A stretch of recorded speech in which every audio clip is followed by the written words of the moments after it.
For my first bounding video, I wanted to dig into a costume that is very simple. Costume.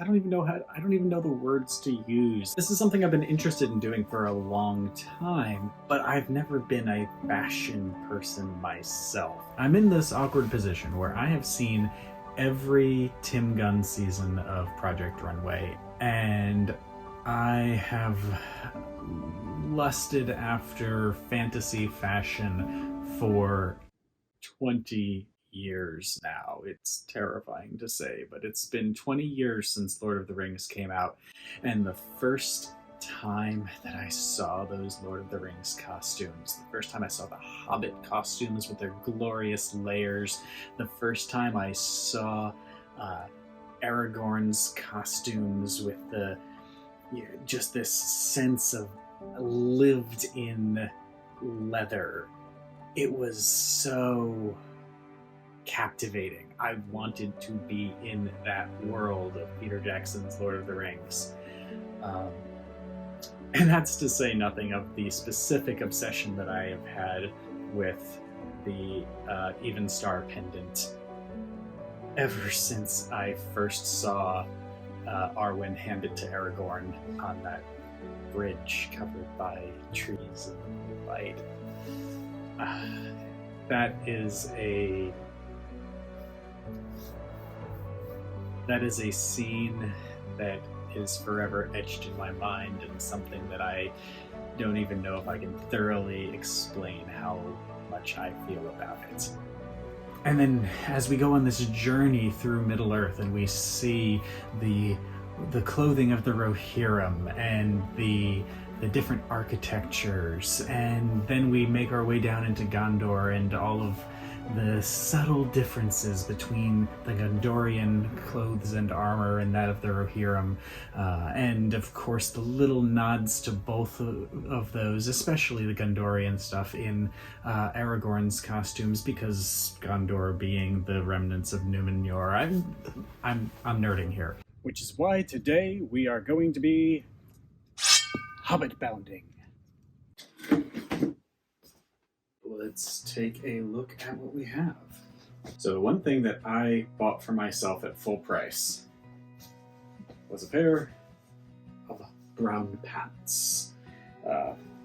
Just chinos from Target. I usually wear slightly slimmer fit than this, but one, they were out of stock in my size, and two, hobbits don't tend to wear tight pants. And so,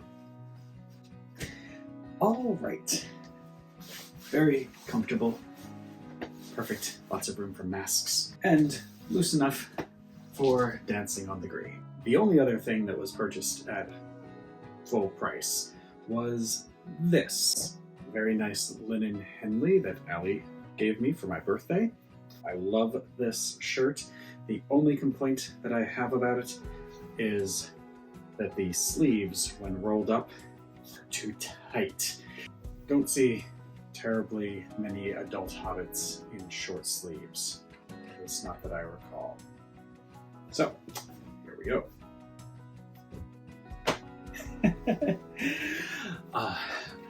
I really like this shirt. It's so comfy. It also reminds me a lot of when I was a kid. My family worked at this historical reenactment village, and I was 6, 7, 8 years old, so I did not exactly do much in the way of detailed historical reenactments or crafts or anything like that. I basically ran around chasing sheep and chickens and wearing a shirt. Some quite fond memories. So let's take a look at the vest. All right, I really like this vest. I got this for like $6 at a thrift store, and it is very comfortable. The green is just about perfect for Mr. Baggins. And the other fun thing is that it is completely reversible. Now the pockets are real on both sides. makes me so happy. Okay, men's clothes have a lot more pockets than women's clothes. So I'm speaking from a place of privilege here. But I hate fake pockets. And men's suits are almost as bad as everything for women when it comes to fake pockets. So, there we go. Ah, it makes me so happy. There's a joy to wearing a nice vest. All right, now we have a few more little features we need. Like any proper country gentleman, Bilbo wears a little bit of a cravat or a scarf or something along those lines. So I was poking around the same thrift store where I found this and found this scarf. Now this is a scarf, not whatever he's wearing. But we're not costuming, we're bounding here. I've found, as I'm trying things out, that of course I could do a triple loop if I just definitely want it to be on the outside like that. But Bilbo doesn't tend to wear his scarf quite like that. So I'm doing the double loop and then tucking it down in, because it's mostly about giving you a little bit of extra warmth around the neck and a little bit of color flare. And also because this is linen, and even though it's softened up after a few washes, it is a little bit more scratchy than like a cotton or a cotton poly blend. So having that little bit of soft right around your neck is quite lovely. And it's nice to have the flare. So there we go. We've got the pants, we've got the shirt, we've got the vest, we've got the little bit of neck ornamentation. There's one more thing, because of course, our friend Mr. Baggins does have a jacket. Let's go to that. It would help if I remembered that the jacket is in this closet. This is a lovely sport coat that I was given from a relative who had passed. It is very nice. You could get this kind of thing at a thrift store for probably $10 to $20. It doesn't have quite the same look as what Bilbo has. It could be a little bit redder. It could have a little bit more of a flare down at the bottom, but that is okay. We're bounding, we're not costuming.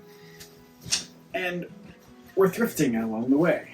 Here we go. Just feels good. Am I Hobbit bounding, or am I following the fashion trends of James Herriot? I don't know, but I'd like it either way. I seriously had to do a little bit of introspection and be like, is it okay? Am I allowed to be this happy about clothes? I don't know. It just feels strange to actually love this. What do we even call this? Costume, set of clothes, suit? I don't know. But I love these clothes. It's a pretty chilly day. My fingers are already cold, but everything up here is warm. It's so nice. I love a good warm set of clothes on a chilly day. You can mix and match it. I mean, this is reversible, so you can very much change the look. I've already swapped things up a little bit, and a couple of days I taught using this same... damn it. See, I get really awkward when there's people around. They're almost next to me. They're like 20 feet away on the other side of the fence. So there's the Bilbo bounding, or the Baggins bounding. The Bilbo Baggins bounding, the bag bound. I'm going on an adventure! A little bit more like, I'm going to go buy some milk!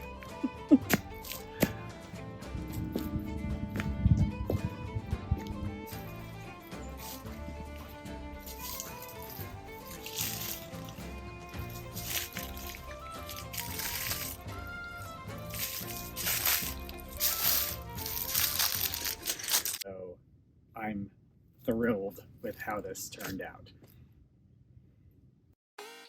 I fully admit I feel a little bit of imposter syndrome in all of this, which is silly because YouTube is full of people who are just doing something they love, whether they're great at it or not.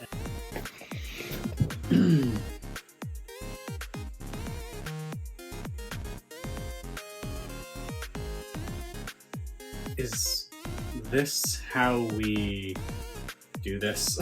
Oh, jeez. Oh, thank God they went in the house.